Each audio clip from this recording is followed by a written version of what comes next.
Welcome to the American Hard Enduro Podcast. I'm Drew Kirby. We're doing the Grinding Stone 2026 recap. I'm joined today by Rockstar Husqvarna Factory Racing's Ryder LeBlond. What's up, Ryder? What's up, Drew? We just saw you in Page, and now we're on the phone across the country. So somehow I failed to give you like a post-race interview. We got busy. We'll talk about what we got into after the race later, but I interviewed Tristan on the microphone like right when he finished, so I didn't want to go bother him again. Mario got second place. Can't really understand Mario, so I didn't really interview him. And then we hung out the whole time. So I actually interviewed, we'll put him at the end of this podcast. We got Matt Green. We'll talk about him. We got Ayden Marinchek, and then I got Niko Piazza. So at least we got a few interviews. We got the A-class overall winner, Ayden. But first of all, man, you got third. We're going to talk about that in a little bit. I want to give people like some insight to what the weekend was like. So you guys have been out in Page for a while, pre-riding the course. I don't want to say pre-riding the course, pre-riding the area. And then they closed it the week before the race. And then what'd you guys do for that last week before the race started? We always go to the other side of the road, just right across. I'm sure a lot of people would practice there is where the race site was in 2021. Well, the boy just sent it up question mark hill. Used to be hard, but it's honestly kind of easy now. It doesn't really have much carnage anymore compared to what we hit all week in practice. Is that the one the hill climb guy like launched to the top? Is that question mark hill? Yeah. Austin Tyler launched his bike, launched himself, everything. He made it. Straight shot. Is that doable? Like, has anyone else even done that? Oh, yeah. I know one guy who's done it, Mr. Chewy. No way. Mouth of the South, the best hill climber, dirt biker in Kentucky, dude. No, hey, now he's the best car salesman in Kentucky. Yeah, right. But yeah, he did it. Shoot, that must have been 2023 or 24. And it was like me, Tristan, everyone was there, Colton, maybe even Cody. And he went straight up and we were like, what the heck just happened? He did not care. Nobody else wanted to do it. I've accidentally tried it once and just cased it and came back down, but no way. It looks serious. Yeah, it's pretty heavy. It's definitely more of a ballsy line than techie. You just gotta send in like third gear up the hill. All right, so you guys did that. They opened the race course up for walking, I think Thursday. So I flew in Friday. Luckily, you and Niko picked me up at the airport. We went to check it out. So they made a change this year. The amateurs raced on Friday. So they had, I think they started racing at like 12:30. They made an easier course. They called it the BC course, and all the amateurs ran it. And it looked pretty good. There was a couple pretty gnarly spots. We ended up not watching that race because I didn't have any gear and we didn't have any way to get out there. What'd you hear? You got any thoughts on that race? I think it was sick. It's probably the first one of the first hard enduros here that had a specific course for the BC guys. Obviously the A guys had to race it, and yeah, I think it's good for the sport. It gets I think Jim said last year they had like 10 to 20 C class guys, and now this year they had, he said 30 or 50 or something. So yeah, they completed a lap, right? Yeah. Not even just complete lap, just to sign up. Oh, I think there was a lot more. It was the biggest turnout they've ever had in the C class. And we pulled in. I think you guys picked me up. We went straight to the venue, and the pits were way more crowded than they were years past. And you're like, yeah, it's record sign up. Somebody told me over 300 entries. So I think that's almost 100 more than in the past. So pretty cool. And I think they did a great job this race, kind of benefiting or suiting everyone's abilities, which was good. All right. So then we went and jumped in the lake. What was that, Lake Powell? We went and hung out. Well, you guys jumped in. I didn't have any clothes or anything to get in, so I was like, I'm not going swimming right now. Yeah, me and Niko jumped in, did a little cold plunge. That was nice. Well, the weather was so hot, so sunny. It was beautiful weather, except it being so hot. I think it was 89 degrees on Friday when we were there. So one year it's snowing, the next year it's record heat. Brutal. It was so hot all weekend. I felt like I was just burning. Could never cool off. That in the sun. I mean, again, East Coast, we never wear tinted goggles, but out there, tinted goggles, sunglasses on all the time. It feels like your eyes are just cooked.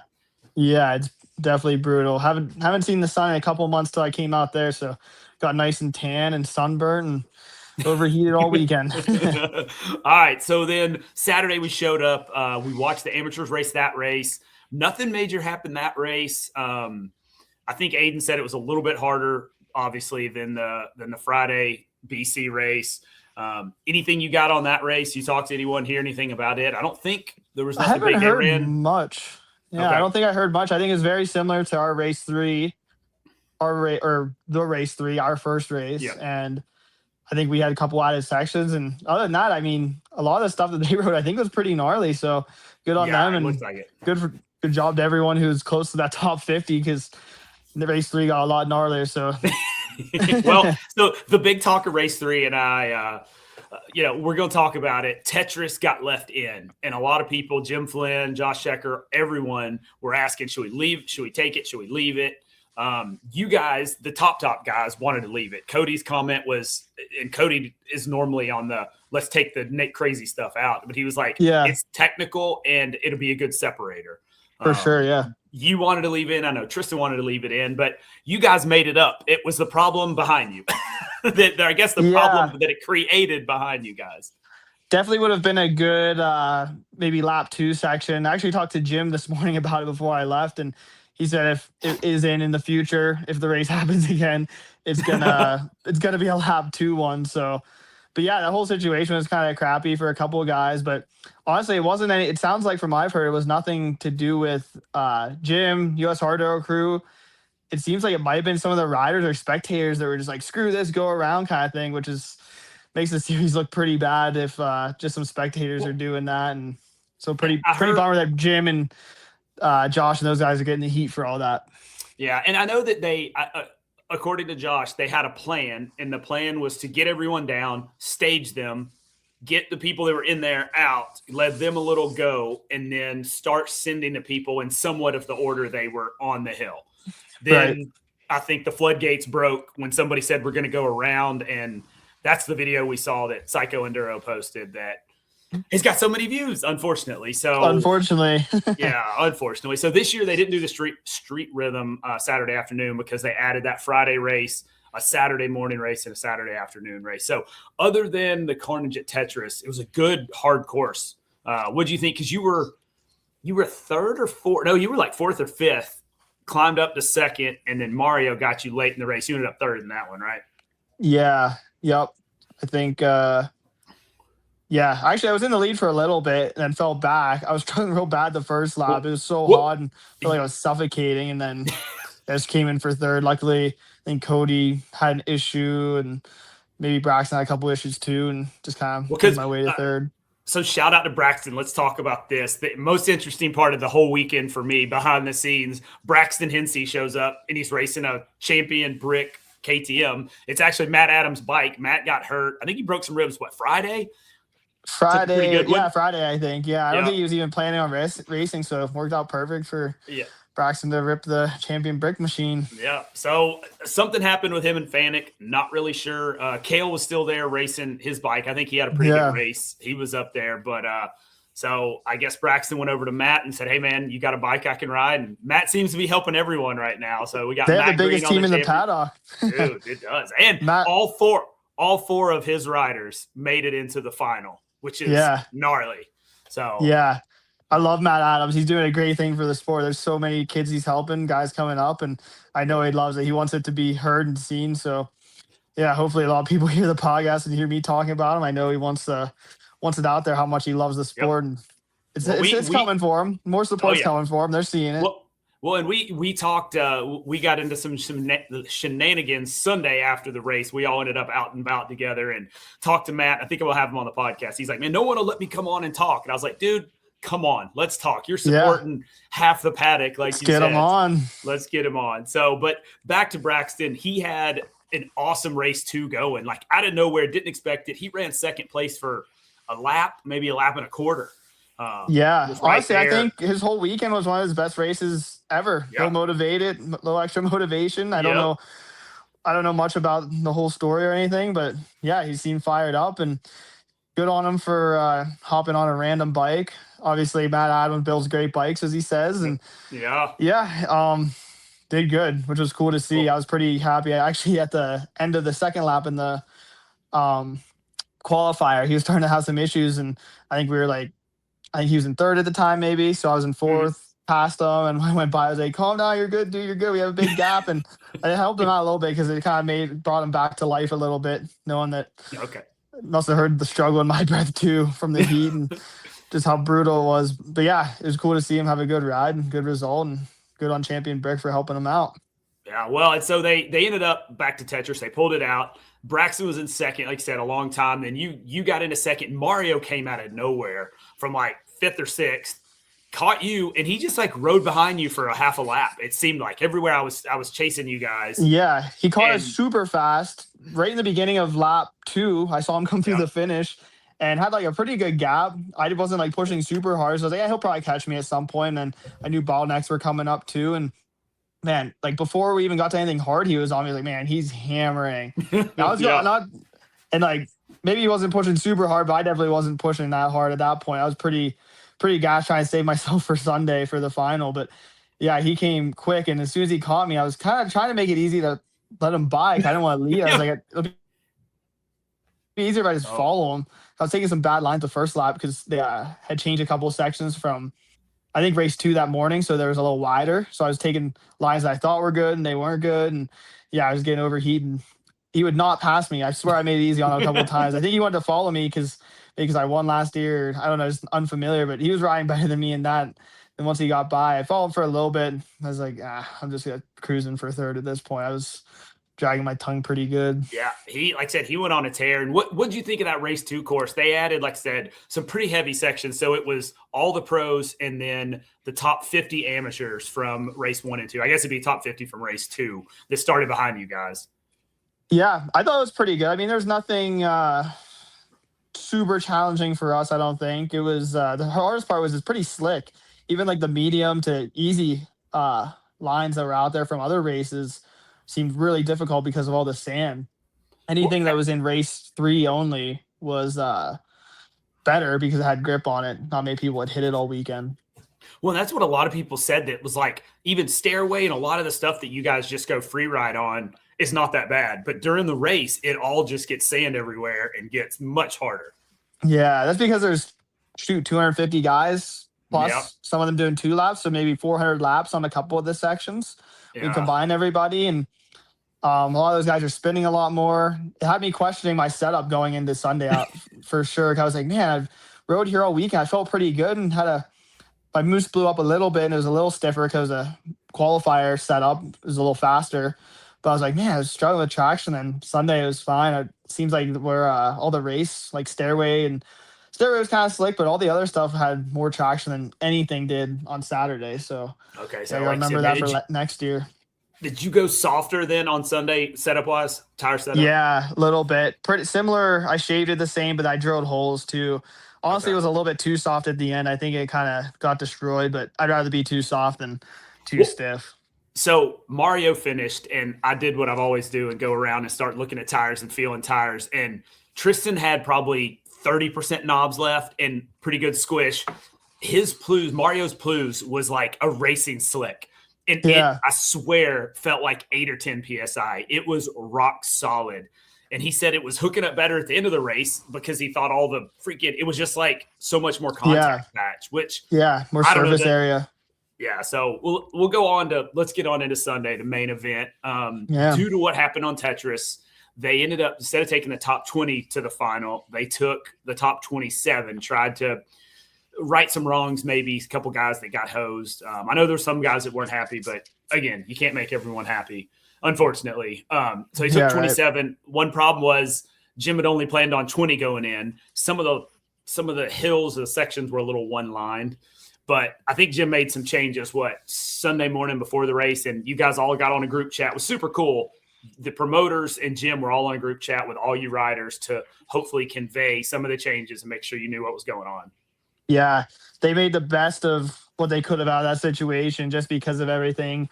Tough to please everybody. There's definitely like a middle group of pros who are good enough to be pros, but could be an A-class too, kind of in-betweeners. And yeah, they kind of, I guess, got screwed in a way, but at the same time, it was a tough course. It's probably one of the toughest races to suit everybody because top 5, 10 guys, our level's really high here, and we can make it up stuff where a lot of those guys, you can't physically push your bike. You have to be able to ride it, and that's why they take 20, and that's probably why they had to change the course a little bit for the top 27. So, spoiler alert, only 18 guys made a lap in the final. So, yeah. I mean, that kind of shows you, and even I think the A-class winner, Corin, did he win A-class last year? Or was that? No, Niko did. Okay, Niko did. So, but he got second. So Niko moved to pro, Corin moved to pro. Corin was the last guy to make a lap. We had four A-class riders got into the main event. So good for them. But only Makana in the A-class and Ayden were able to get more than one lap, or even get more than one lap. They got two. They got two laps. I think the other two, I don't even think they did one. Someone actually said that none of the guys who were 21 to 27 made a lap, so it didn't change anything result-wise. No, it really didn't. And what do you think, into the race a little bit, do you think it made the bottlenecks worse, or was there pretty bad bottlenecks? Because I was in Stairway to Heaven the whole time, and I can only see that. And other than the first lap, which y'all went into Stairway early, that was chaos. Other than that, it wasn't too bad. Most of the guys would get out of your way, or it was someone nice that helped pull you up. Yeah, he had guys like Maverick out there just pulling everybody up, and then poor Maverick. He stayed there for your entire first lap. He helped everyone up. Him and Hayden Guest. He got stuck up there. But I feel like Maverick almost felt like that because he was like, "Dude, I didn't make it. I don't deserve to be in there."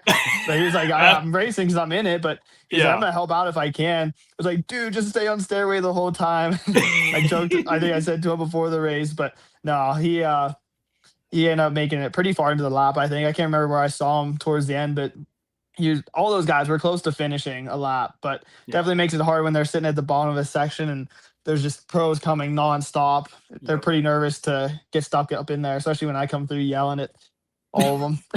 Well, like I said, from my small sample size of one obstacle Stairway, that was what it seemed like. Most of them would either hold their line or just come back to the bottom and get out of y'all's way because they don't want to, they know that they're not in that race and don't want to hold it up. So tell me about the start. So you guys, for people that have never been to Grinding Stone, there's like 3 mesas, which is like a big rock for us East Coast people, a really, really big rock. And you guys start on one and there's like 3 in a row and you drop down, go up one, down it, up the third one, and then over to the really big mesa where most of the race is. It's a mass start, 5 rows, or excuse me, 5 riders on a row, and I guess the rest, however many rows, 5.5 rows. Did you get a good start? Because when I saw you, I can't remember if you were in first. I think Tristan came through first. Yeah, me and Tristan went up the first hill side by side. Okay. And he got a little edge on me up top, and then followed him into what was the first obstacle, JX8. He messed that up. And then, dude, y'all, the entire pro class, most of the main event was at JX8 at one point at the start of the race. And of course, he had the first run at it, and he botched it. And I was like, this could be interesting. Yeah, JX8 was way harder this year. So honestly, I kind of expected to have some challenges on, but not right away like that. And then because you had second shot, right? Yeah, I knew there was a left line, and then as soon as I looked at it, Mario went over there, which was fine. I didn't want to try anything crazy in the race because I'd never done that before, and obviously Mario hadn't either. But yeah, he made it look pretty easy. And then I think I got up the hill third. I think Cody passed me too. I got stuck up on it a little bit, and then we went up Stairway. Everyone made it 1, 2, 3, and then. Well, the biggest shock to me was once you top 3 kind of got out of JX8, which is right next to Stairway. I can see JX8 and Stairway. I focused on Mario not making Stairway. Then Cody made it. And when I looked back, Tristan was like the 4th one out. I don't know how he went from not making it first to being the 4th one up it. So it was pretty impressive on that regard. Yeah, I think he did a quick little turnaround down at the bottom and snuck back in. Yeah, I think the boys didn't box him out, which, hey, I probably would have just moved the hell out of the way, but that was me. Yeah. I wasn't in it. So then after that, you guys disappeared. Poor Maverick was there. Maverick and Hayden Guest stayed there until I think you guys, again, made your second lap.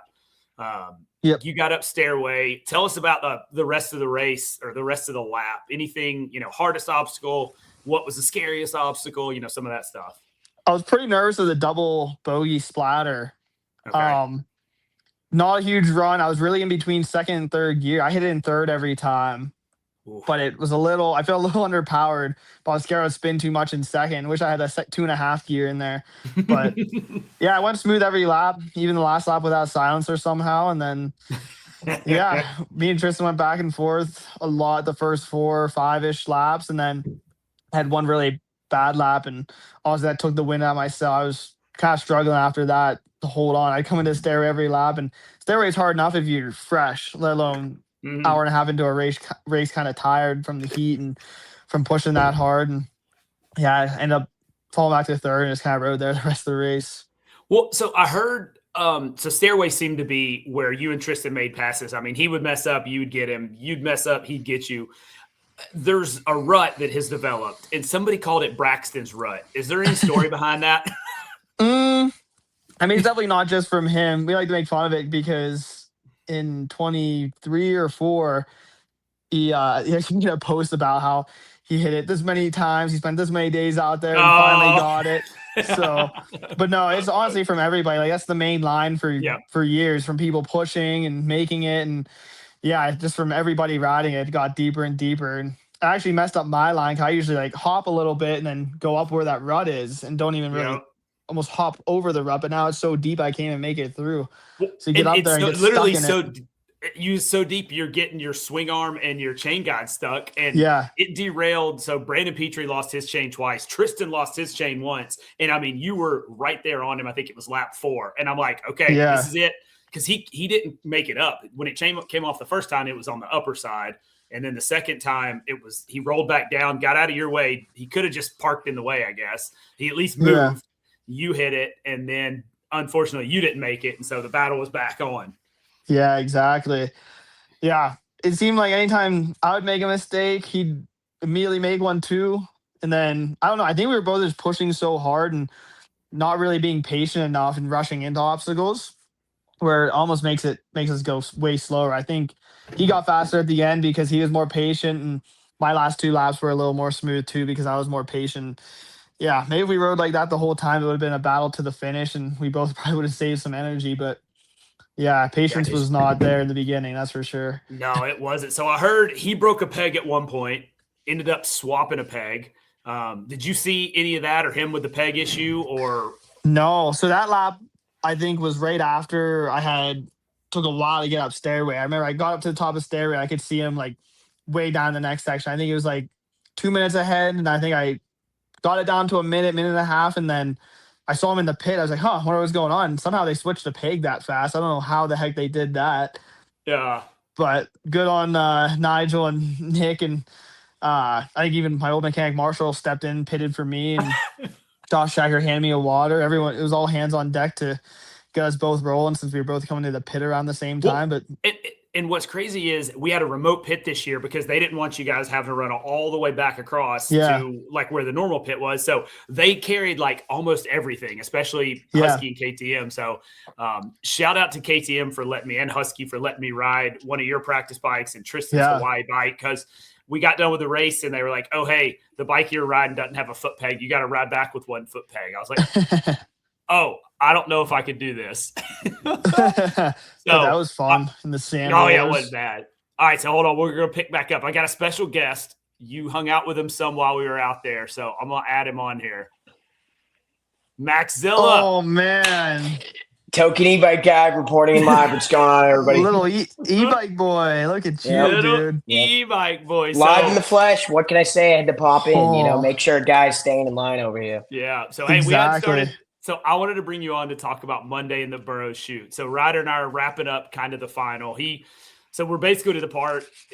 Tristan got up one of stairway. You got a little behind. And then the next time we saw anyone, Tristan, and then like 6 minutes later, Mario, and then you were 2 minutes behind Mario. So that, whatever the 4th lap, just a bad lap, got hung up.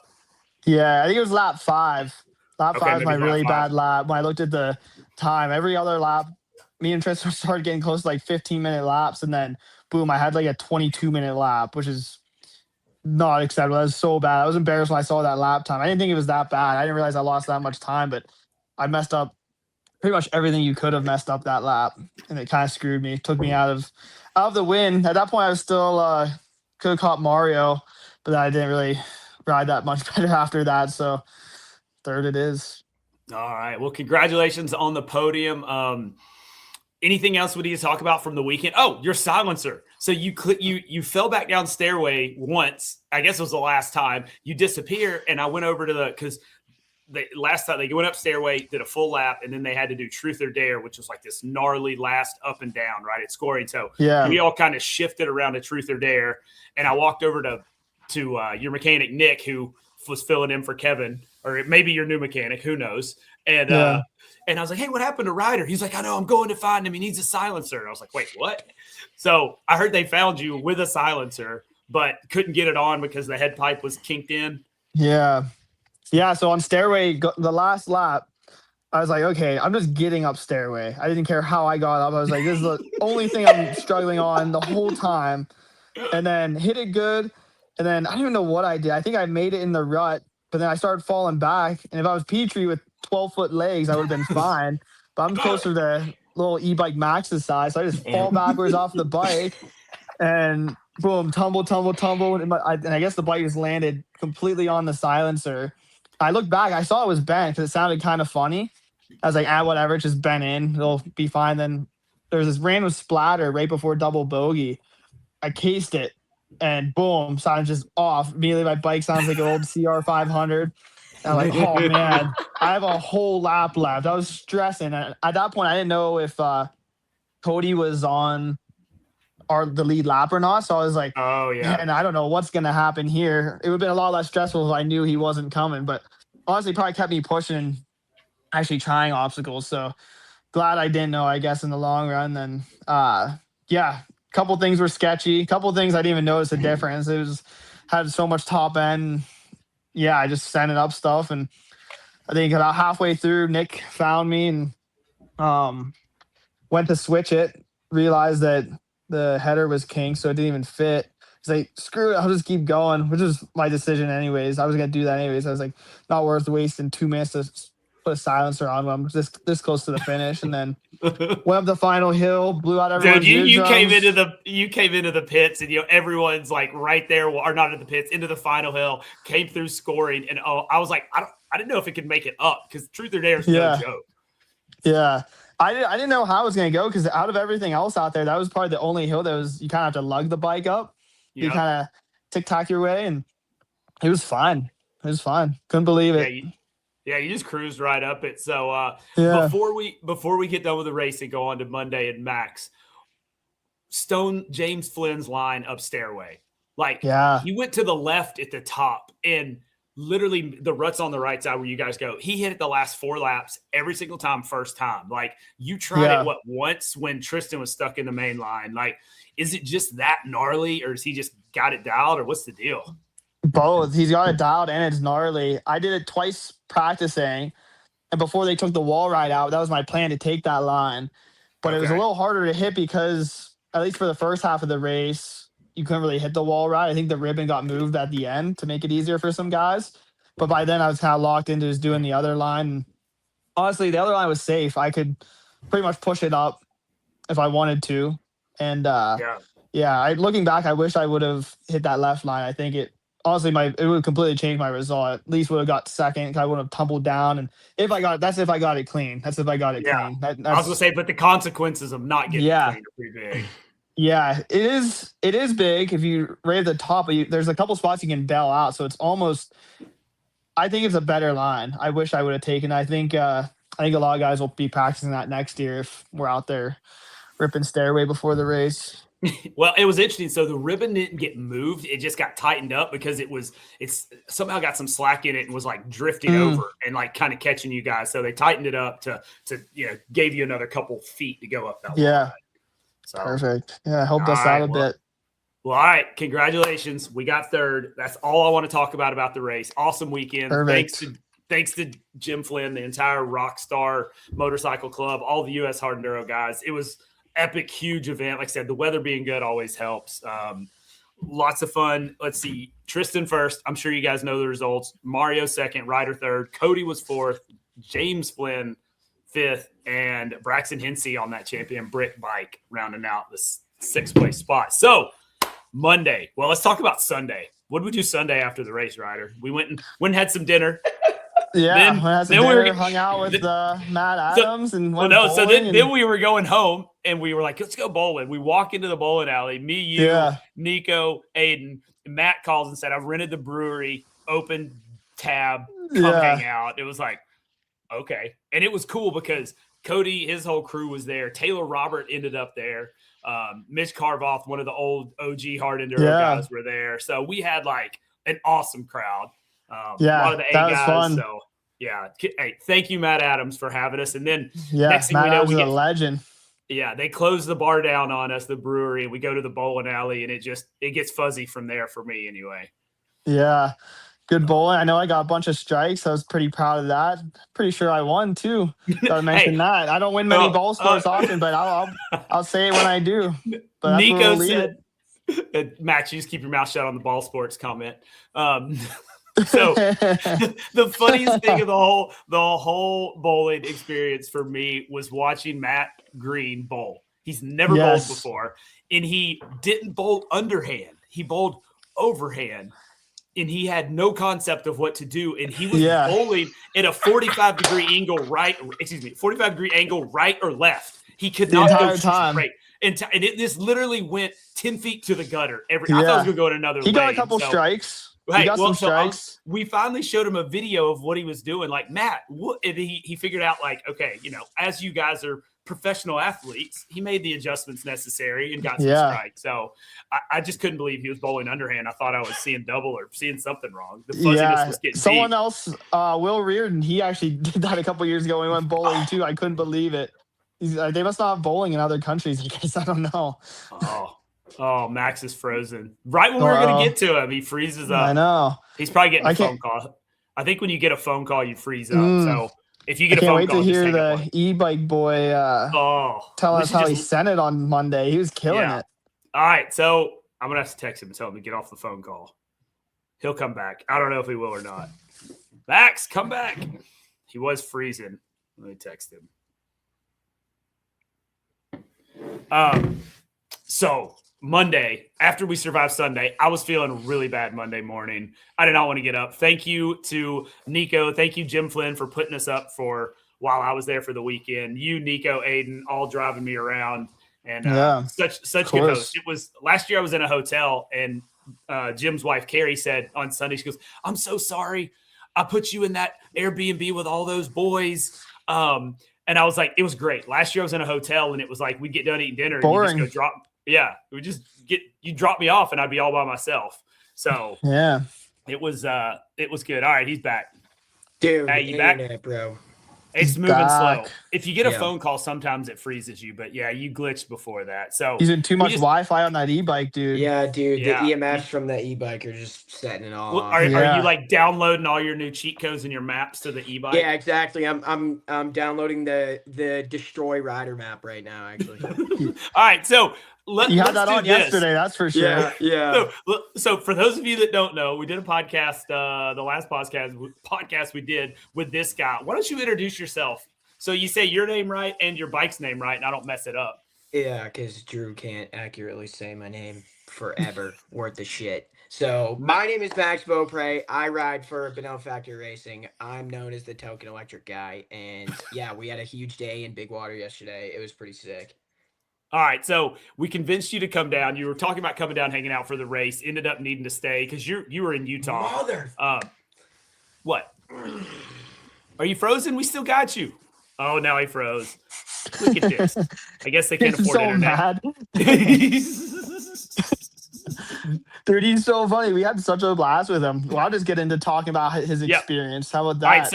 All right, so can we can talk about Big Water, right? Riding area somewhere in outside of Arizona. We'll just go with that. And I rode there last year, and it was like one thing I wanted to do on the trip was like, I've got to go ride there. It looks like another planet. We talked about it before. So you guys were doing a burro shoot again. Who all came out? Because from what I saw, it looked like everyone came out. Yeah, it was everybody, literally everybody. I think anybody who was in the top 10, top 15 was there. So that was cool. Had a bunch of peewees there, some new guys, some old guys. Mario was there. Little e-bike boy was there. Hitting hill climbs. So Mario came out, huh? Yeah, Mario was there. Yeah. What'd Mario think? Pretty cool. He loved it. Everybody loved it.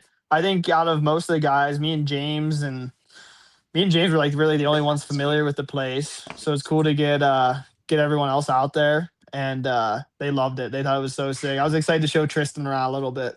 Oh, had he not been out to Big Water? He never been there. No. Oh my gosh, yeah, that was one thing. So we called Max on Sunday night, gave him the pin. He was like, dude, I'm only 2 hours away. So he showed up and met you guys. Max, what did you think about Big Water? Yeah, sorry, my internet connection here is pretty bad. It was really sick. It was way different than anything else I've ever ridden. There was like this weird like skin or like crust on top of the dirt. So it made for like this weird complexion of where like you could skim across the top, but the second you broke the surface, you'd like sink in, and then it got really hard to maintain speed. It was just like monster hill climbs for days. It was so fun. Like watching this ding dong and Tristan go at it, dude, was unbelievable. Like I love it when you point. Fun. When you pointed to me. It was perfect. I'll take it. Yep, I was there showing you how to do it. That's what I'm glory there, brother. You weren't even there. Yeah, I know. I talked to someone today. Maybe it was you. I don't know who I was talking to. I was like, man, if I'd have known you we were doing burros there on Monday, I would have definitely changed my flight. But so Ryder was just telling us who all was there. How were the boys feeling after grinding stone? What was the word between everyone? From me, we're all tired.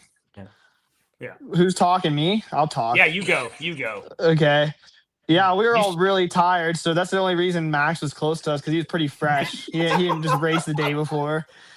I did a desert sprint enduro that was 60 miles the day before, so I don't want to hear. Yeah, you're right. You're right. That sounds. Yeah. How'd you feel out there? Let's hear how you felt.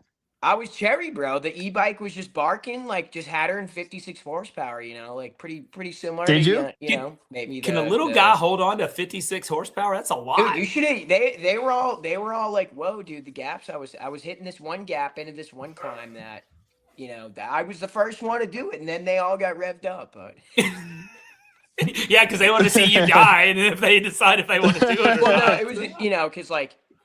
I'm still learning in the hard enduro world, so I don't necessarily see like the level of challenging lines that they do. So to be able to ride with them on this new bike and kind of like figure out its capabilities like in the field was super, super cool, because I'm still figuring out its limits, and it's really cool to like not be limited by my bike anymore. I'm the limiting factor to it now. It was a really because the biggest problem with the Ultra B, what's it, maybe 30 horsepower? Yeah, exactly. And that was my fast one, right? Yeah, and so like your biggest downfall was long, big horsepower hills, and out there, dude, you need everything you can have. So, big change on the new bike. Yeah, huge change. Like it almost rides like a two-stroke. Like off the bottom, it lugs all right, but then once you hit the power, it's like a two-stroke power band. You hit it, and it just takes off. Like it was pretty remarkable.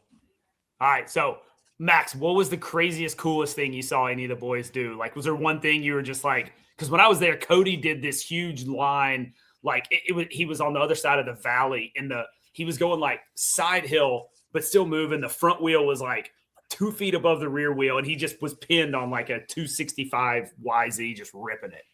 Was that one we were trying, Ryder, with like that? It was, yeah. It was that one. Okay, yeah. So Drew, we rode that one. I one-shotted that one in particular. Really? Because I had gone back to get some camera batteries for Blake. And then I came back and everybody had already sessioned that, and I just that one was super. Oh, nasty. so they showed you the lines. What it sounds like. Yeah.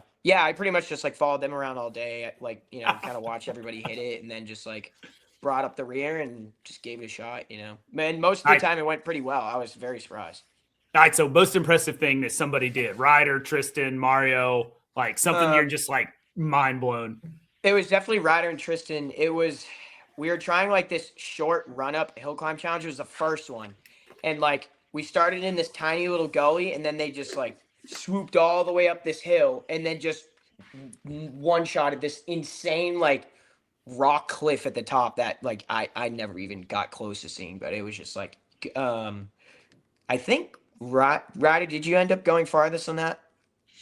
I don't know. I can't say. The video's not out yet. Yeah, we can't disclose it. Can't spoil it. Sorry. Good balance between me and Tristan on that one. We'll have to see who wins. I was going to say, it was pretty close. It was pretty close. Yeah. All right. So what you said you didn't even get the craziest thing I saw. You didn't get close, like you didn't get up that high on the hill when you tried it. Oh, Max. He froze. He's lying. Dude. He saw the top of a lot of hills. Let me just say, I don't know how much I'm allowed to say about the e-bike, but that thing was impressive. So I was going to ask you next, what was the most impressive thing Max did? So this is perfect. Since he's not on here, we don't have to listen to you. Like, he doesn't have to hear you giving him props. So what do you got? Exactly.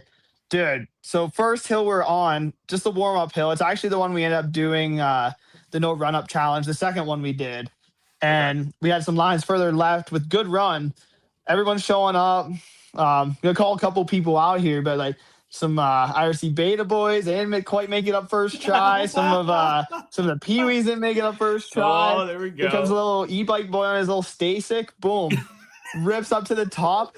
Dude, better run than anybody. He had so much speed, gas it at the top. That thing, full 56 horsepower, boom, blows dust in the back. I was like, dang, this bike is good out here. And then as soon as we get to the next hill.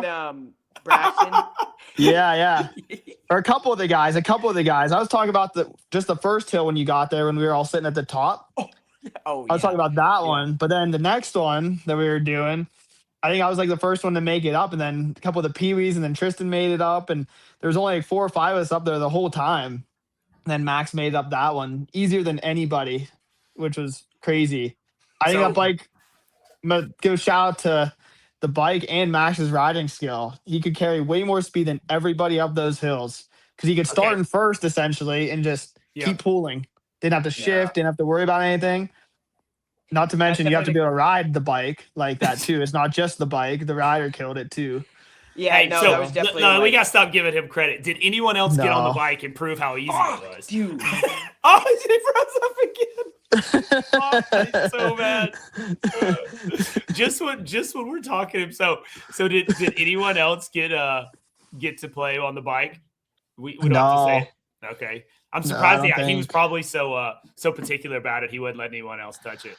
Yeah, I don't think anybody wanted to, but just because they are trying to figure out stuff with the bike, and he's just out there kind of testing and seeing what's capable of. I don't want to be the one to damage it or do anything. I can hear him cussing. Hopefully he doesn't mess up our audio. Yeah, right? Yeah. Max is back. He's on a different... Look who's back. There's 2 of them. Yeah, there's 2 of them. Dude. There he is. I just asked Ryder if you let anyone else try the bike, and he was like, no. No, not yet. Yeah, we're still working out a few kinks, just like I am with this internet situation, dude. No, it's not your fault. We're not all smart. We're not all, That's why I ride dirt bikes. Yes. Exactly. So, on a serious note, though, Max, like, how's the bike? How's it going? I know y'all been doing a lot of testing. You're staying out there till Moab. So you guys coming along? How's the bike feeling? Yeah, it's going really well. We are 4 weeks into testing from when the prototype bikes landed in the United States in Daytona, and we've come a super long way. We're having great luck with the frames. Like that is not the issue. We're just working through some different cooling stuff, and then outside of that, the bike is completely tight. Like we've had no failures, and it's actually very impressive to say the least. Considering this is a super prototypical bike, right?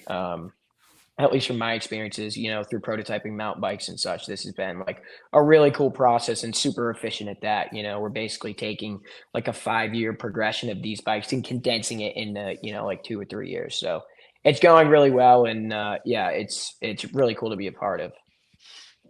Sweet. Well, good. Well, we can't wait to see it. So, I don't think you're coming back to the East Coast till after Moab for grinding, or excuse me, for Battle of the Goats. So Max, what was the coolest thing out at Big Water? Like, I know I sent you, so I was trying to talk Max into going out there. So I sent him a bunch of Taylor Roberts videos that, he's got like a skate park they built that one year. I saw Tobin hit one little like rock to downslope they'd made. What'd you think was the coolest thing? There was definitely like at the very end of the ride, there was all these, actually Ryder was pointing them out. There were these crazy like hip jumps and step ups, and we were just like sessioning just like a bunch of these crazy, it was like riding through moon dust and you're just whacking these huge jumps. Like it was just the coolest thing ever. Yeah. All right. Well, cool, man. Well, anybody got anything else, Ryder? Anything we need to talk about from the weekend, from the future? What's your plan? You're sitting in Braxton Hensey's basement now. You're in Salt Lake City? Yeah, Salt Lake City. Just drove up here today. Fly home tomorrow. Me and Ayden, A-class, hopefully champ, future champ. We're just really grinding. Hey, did his helmet still fit when he put it on Monday? Or did you have to bring it down? Tell you what, his bars didn't get any straighter either. No. Did he not put any new bars on, or did he wax them again? I had some less bent bars I gave him, so he put those on. He was killing it. He had probably one of the worst tires out there, and a lot of guys were using it as an excuse who other guys who had bad tires, and he was making up stuff. Didn't use the tire once as an excuse, so I'll give him that. But yeah, we're gonna get home. We're gonna grind. We're gonna hammer it out and go 1-1 at Moab. All right, let's go. What hey, any carnage from yesterday? Like I was trying to describe to Max where the hill that Chewy destroyed a bike on and Stone flipped a bike down. You know, that black one up between the two rocks. Like any good carnage? I heard there might have been a bike blow up. Yeah, there's a little bike blow up there. Yeah, Kamakana Violi Kahalapuna blew his bike up. Well, the person who told me this, I said, how long had you been holding it wide open before it blew it up? He's like, pretty little bit. Yeah, it was a good bait. Honestly, I don't know. It was probably, if I had to guess, it probably sucked in some dirt because we were all holding our bikes wide open for way longer than they should have been on a lot of these hills, just hitting them over and over again. So, yeah. Oh, boy. He's going to cry. I thought he was going to say mom. You could hear him start yelling something. Yeah, right before. So I was gonna wrap it up, but I don't want to wrap it up with Max in limbo. I still got 2 Maxes down here. We'll add other Max. So we got no Max and we got Max. We got both Maxes. Neither. We got both, but none at the same time. So who you want to thank, Ryder? We know I already said it. Rockstar Husqvarna. I practiced it and I still can't say it. So who else we got? Just you, Drew. Oh, just you. Thank you. Thank you for announcing this week. I could hear you commentating out there, and good job. I had one rider yell back down to me, "It's hard" or something when I told him everyone. I said something, and it wasn't even that mean. So yeah. But no, man, it was good. You were saying you called me the week before the race. You're like, man, I'm so excited. Everyone, we're all staying here. We thought Max was coming at the time. He didn't end up showing up, but we still had fun without him. Yeah, it was a great weekend. We were looking forward to you coming, man. We were serious. Yes, life had other plans. So all good. We'll see at more of them, and we'll see it in Tennessee. I was about to say, I better see everybody else showing up a month early to Tennessee. Like, I just want to hang out. Exactly. We'll have to make a trip. We'll all be down there for you, dude. Yeah, you better. All right, boys. Well, Max, thanks for being the surprise guest, even though your internet was not ideal. I think we made it work. I was only in here for like 2 minutes, yeah. What do you think? I didn't do that. I don't know if I did it either, but it's pretty fitting.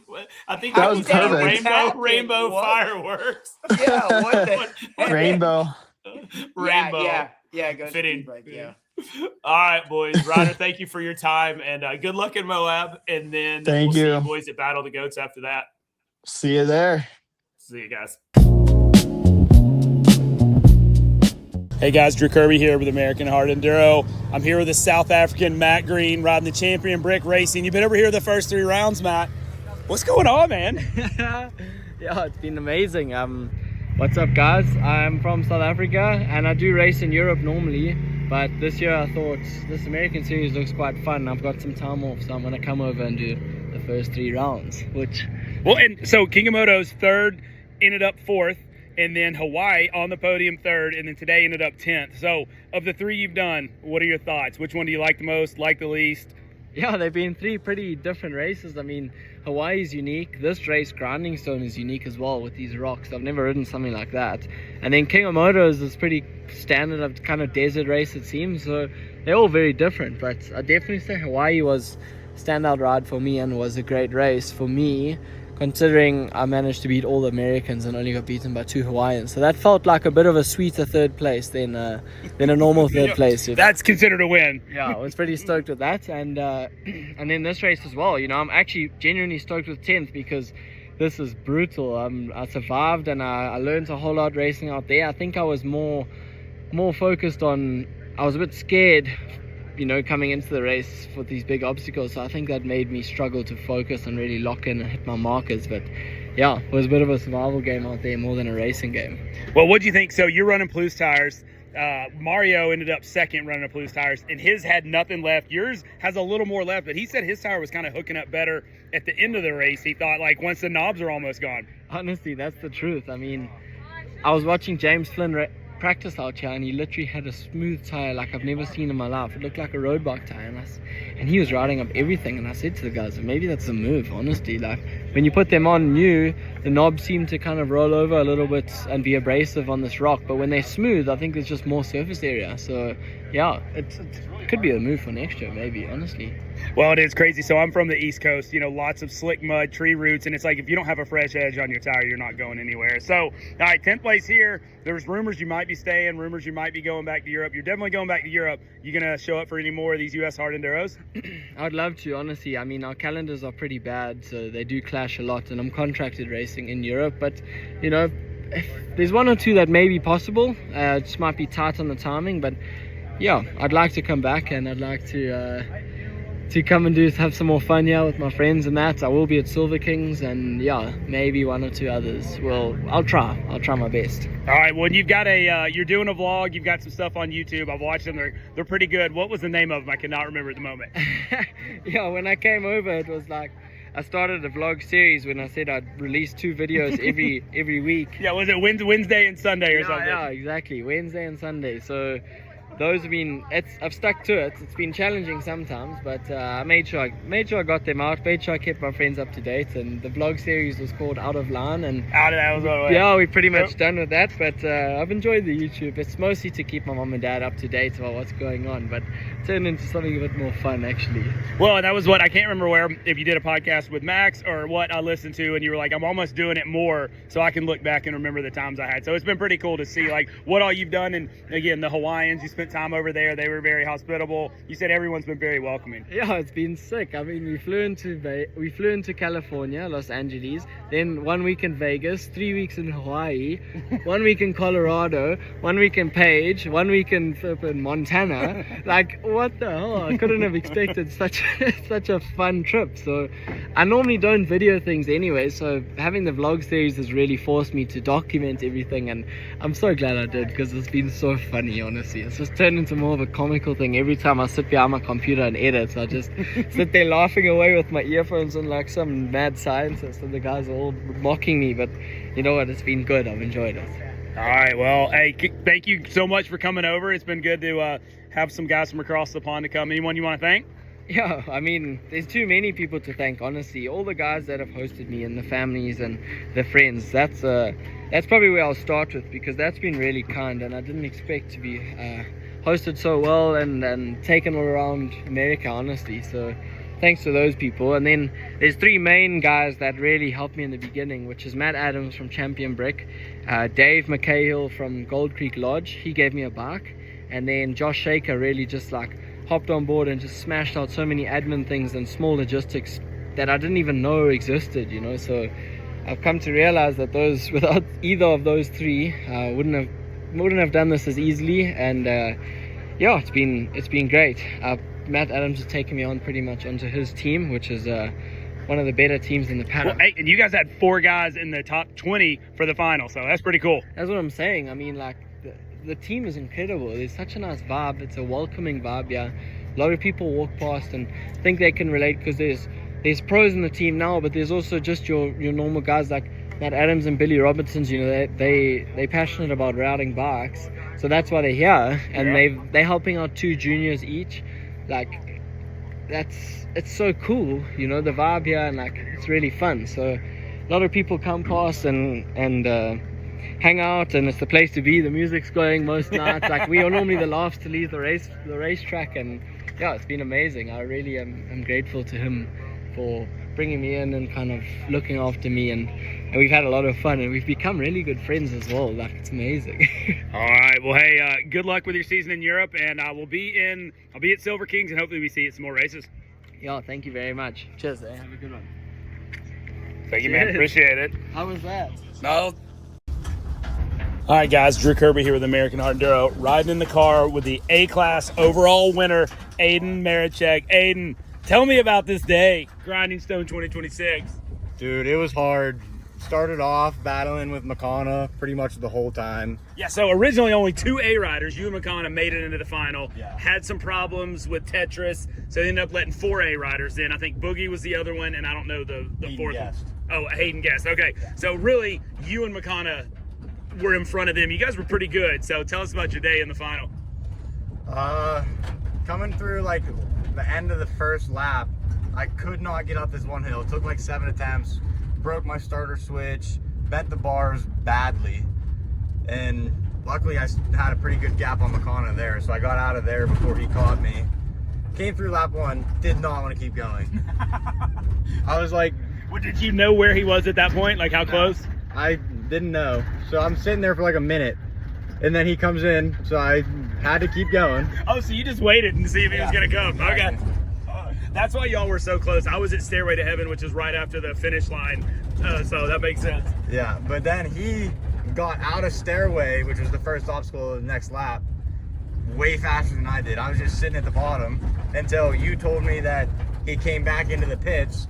So then I thought I had the chance, so went for it, got up Stairway, got down the next one. He flew right in beside me as I was going down the next hill and coming back from the pits. So we were side by side again. Oh, so the race was back on. I didn't know that. Like once you got up Stairway, obviously that was where I was at all day. Yeah, but side by side again, battling. We got to the same hill that I got a good gap on him in the lap 1, and I got up it pretty clean second try, and he was there for a while. I think he came through lap 2 15 minutes after me, so I got lucky with lappers. Yeah, you came back to Stairway before I'd left to go over to the final hill, Truth or Dare. And then when we were over there, he finally came through the finish line. So you had a pretty good gap on him. Yeah. Thankfully, I cleaned that hill that I had hell with lap 1 pretty good lap 2. Or else I would not have had that lead. Well, so is this your first A overall? This is my first anything win. Your first anything? Yeah, this is my first win at all, period. Well, okay, so I think we rode together last year at one race or maybe the year before. Battle of the Ghosts. Me and you were like side by side last year. Okay, and I'm a 40A rider. I was pretty far back. So you've improved greatly since then. So like the A class is no joke now. No. I mean, like Boogie's normally up there. I don't know what happened to him, but man, what have you been doing to get so much better? I've just been out west with Ryder LeBlond training the whole time. He makes me do stuff, and got here to Page, and it just felt like home, even though it's the exact opposite of home. I've said it once, I'll say it a million times. Anyone who's from the East Coast, you need to come out here 2 weeks before the race and figure out how to ride this stuff, because stuff that would be impossible for us, you can ride up. Yeah, it's insane how easy stuff goes here. Like, it looks impossible, but it just so much traction, it'll just go. Well, I saw some pre-riding stuff. I think Endurotainment put out with you or with the big boys, Tristan, Ryder. I think Cody was there. Did you guys do any burro shoot, or were you just cruising? We were just pre-riding, cruising, no burros. We're doing burros tomorrow, but... Okay, well, one thing I thought was interesting was you guys practiced a lot of lines from last year's race course, and then Jim ended up flipping it, running the entire main event backwards. So how was it going down a lot of that stuff? You guys were spending time going up. Going down Game Changer was terrifying. Was that the one with the splatter at the top? Yeah. You just have to drop into that, and you're on the side of a cliff. That was the worst. Okay, so Game Changer, like I said, I heard y'all were going down that, and several people said it was going to be gnarly. It was gnarly. I did not like it. All right, so this race now, they've got race 1 is on Friday I thought it was just the BC. It's called the BC course, but it was for all the amateurs. Yeah. Then they had race 2 on Saturday morning, race 3 Saturday afternoon, and then only the top 20 made it to the main event today. Well, this reminds me of the TKO old days, where we would have to race every race. By the time if you made it to Sunday with TKO, you were smoked. So you rode Friday afternoon, Saturday morning, Saturday afternoon, made it to the main event, and rode that 2-hour horribly hard course today. So how's the body holding up? Like, what'd you think of that much ride time? Pretty horrible. Everything hurts. Like, I woke up this morning and did not want to get out of bed, but pulled through and made it work. Yeah, that was what like I said, I was surprised we were, the pros only rode again race 3, which was Saturday afternoon, and then Sunday. So they had a little more of a break. But like I said, it was pretty funny. I was wondering how the body was feeling. How do you think the bike ended up? Did you end up changing the starter button in the bars, or how'd you get through that? Yeah, I had to change the starter button. At first, I just hot wired it, and then I crashed again, which pulled the hot wiring apart. and then my dad showed up with my starter switch, so I swapped that out and kept going. So do you run the split starter switch, or you run the stock like KTM when there's two together? I run the split one. Okay, so I'm a huge fan of those. I don't have a backup starter button on my bike. That's probably something I need to do. Yeah, after this race, I'm definitely getting the backup starter button. All right, so yeah, because that's what, out in the woods, there's no Kickstarter. There's nowhere to jump it, so like it's pretty important to do it. So all right, so what's next? You said you're doing Burroughs tomorrow. What's the plan for that? Honestly, I'm not trying to do anything at Burroughs tomorrow. I am dead. I'm just gonna go watch. Well, so you've been staying, like you said, on the East Coast, or excuse me, the West Coast out here with Ryder. What's after the Burroughs, you guys headed back east, or what's going on? Wait, Moab's in 2 weeks or 3 weeks? 3 weeks. Yeah, Moab 3 weeks. We're gonna head home so we can be home for Easter, and then we'll be back out here the week of Moab. All right, so will you guys drive back, or are you flying home? We're flying home. Okay, cool. So you got another bike at home to ride? Yeah. All right, cool. So, anything else? Tell the people about you. You got any sponsors? You got any help? I met your dad out here. So what's the program? Sponsors, Bulletproof Designs, Hunt Racing, NSX Factor, Phoenix Handlebars, Team Dunlop for tires, Fly Racing Gear, got a good deal there. And then, yeah, huge thank you to my dad for being here, flying out, getting me nutrients. Got you a start button? Yeah, got me the start button. If it wasn't for that, I'd have been screwed. But everything all came together. All right, so you looking forward to the East Coast, or you liking it out here now? You know, it's like you said, this is like completely opposite, but you did pretty well. I like the West Coast. I like traction. I'm scared to go back home now. Well, it's so funny when we had the West Coast guys would come ride with us. They were like, "These rocks have no traction. This is horrible." I'm like, "Dude, we never aim for rocks. We're aiming for dirt." Exactly. So it's totally different now. But well, man, congratulations on your first of anything but your first A-class win. And you went to Hawaii, but you didn't race. Did you do King of Motos? Yeah, I did King of Motos. I got third, still on the podium. Okay, so points wise, you got any idea where you're going to be? With the drop round, I should be in second. All right, who's in first, McConnell? Yeah, McConnell's first. All right, well, hey, congrats on the win, and we'll talk to you the next time you're on that top step. Yeah, thank you. All right, guys, Drew Kirby here, Grinding Stone 2026. We've got another pro rider we're going to interview. I think he got 11th, maybe 10th, maybe 12th. I got 14th. 14th or 14th. Niko Piazza. We're in your van. We're going to dinner. Tell me about it. I really don't want to know about Grinding Stone. We're going to talk about what I want to talk about in a minute, but how was your race at Grinding Stone? It was long, hard, scary. It was what? Okay. A bit slimy out there too. Oh, slimy? No, The sand? no, I was like, what? No. We're not East Coast yet. No, it was super gnarly. I tried not to crash, but I flipped my bike down a lot of stuff. I had bent bars. Worst obstacle? Maybe Peach, or I completely backflipped my bike down eggs over easy, so might have been that one. Okay. What scariest obstacle? Going down, game changer? Is that the one after Peach? I don't know. It was the one you guys had to do the splat at the top. I think Ayden told me it was so scary. You had to like float off like this thing and it was straight down. No, that one wasn't bad. I would say scariest up was probably Peach, just because. No, actually, it was the top of elevator. That's okay. Escalator.